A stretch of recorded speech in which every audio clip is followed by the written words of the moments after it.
संस्कृति देखता है वो उसको बहुत पसंद आता है। और हम भी जानते हैं कि भारत की जैसी संस्कृति किसी देश और देश में नहीं है। भारत में जितना अच्छा लोगों का अतिथियों का सत्कार किया जाता है, जैसे कि दूसरे को भगवान समझा जाता है, अतिथि को जैसे कि किसी सबका आदर किया जाता है, बड़े को हमें रोज प्रणाम किया जाता है, तो ये सब संस्कृति किसी भी देश में नहीं है।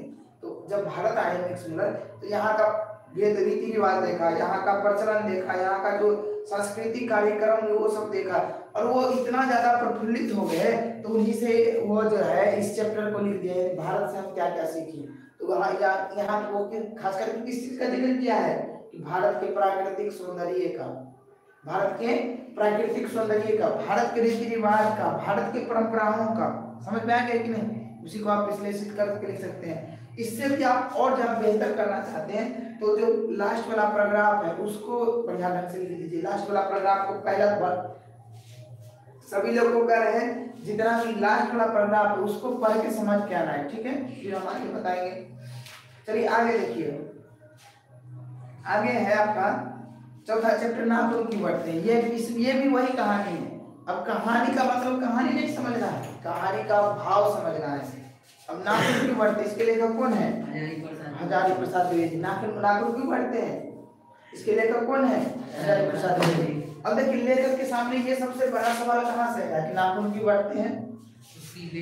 उसकी जो छोटी बेटी थी वो उसने सवाल पूछा। अगर पूछे क्वेश्चन कि बताइए कि लेखक के सामने कौन सवाल किया कि नाखून क्यों बढ़ते थे, क्या लिखेंगे?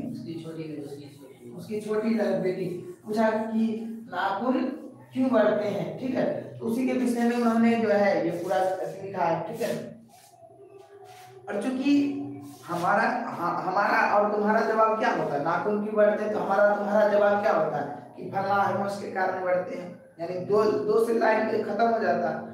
लेकिन लेखक की भंगिमा देखो, लेखक का भाव देखो, यानी 3 पेज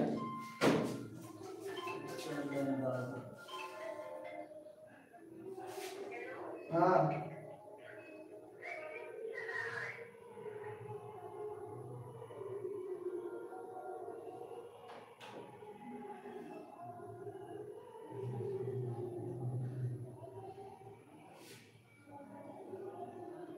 चला तो कैसे नहीं चला, चल तो रहा है।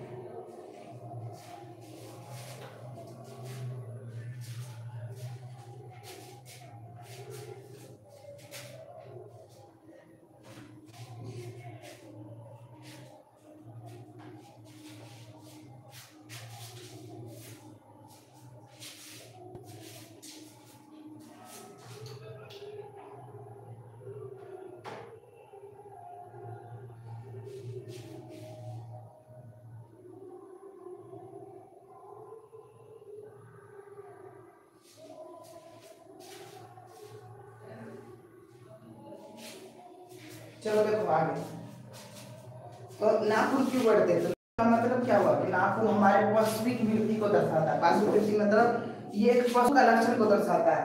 इस चैप्टर में लेखक कहना चाहते हैं कि आप जो नाखून बढ़ा के रखे हैं ये नाखून आपके लिए नहीं है, ये नाखून उन आदि मानवों के लिए था जो कि पहले के समय में लोगों को क्या होता था कि जंगल में रहना पड़ता था, जंगल में रहने के कारण उसको जंगली जानवरों से खतरा बना हुआ था, तो उसके लिए नाखून बहुत इंपॉर्टेंट था। क्या बताया गया कि नाखून पाश्विक वृत्ति है, यानी हमारा तुम्हारा नहीं है, आचरण नहीं है। नाखून अगर कोई बढ़ा के रखता है तो इसका मतलब उसमें पशु का गुण है, और पशु का गुण जो है यानी कहने का मतलब सबसे खराब नेचर है उसका।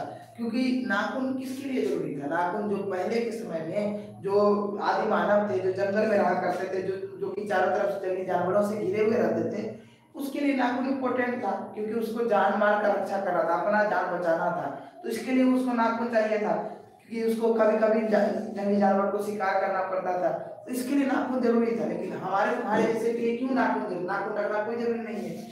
क्या आज हम नाखून से किसी को मार सकते हैं? नहीं मार सकते हैं, क्योंकि आज ऐसा ऐसा हथियार बन चुका है, खाली आप सटाइए वो मर जाएगा। तो यानी हथियार भी इतना ज्यादा विकसित हो गया तो हम अस्त्र के रूप में भी नाखून इस्तेमाल नहीं कर सकते हैं। अगर जो कोई नाखून बढ़ा रहा है तो वो गलत काम कर रहा है कि नहीं, यानी वो पशु की वृत्ति को दर्शा रहा है। तो नाखून हमारे लिए इम्पोर्टेंट नहीं है। नाखून किसके लिए था? आदि मानव के लिए, जो पहले के लोग थे। तो इसलिए नाखून बढ़ाना एक गलत रीति रिवाज है कि नहीं, और इससे पशुता की निशानी को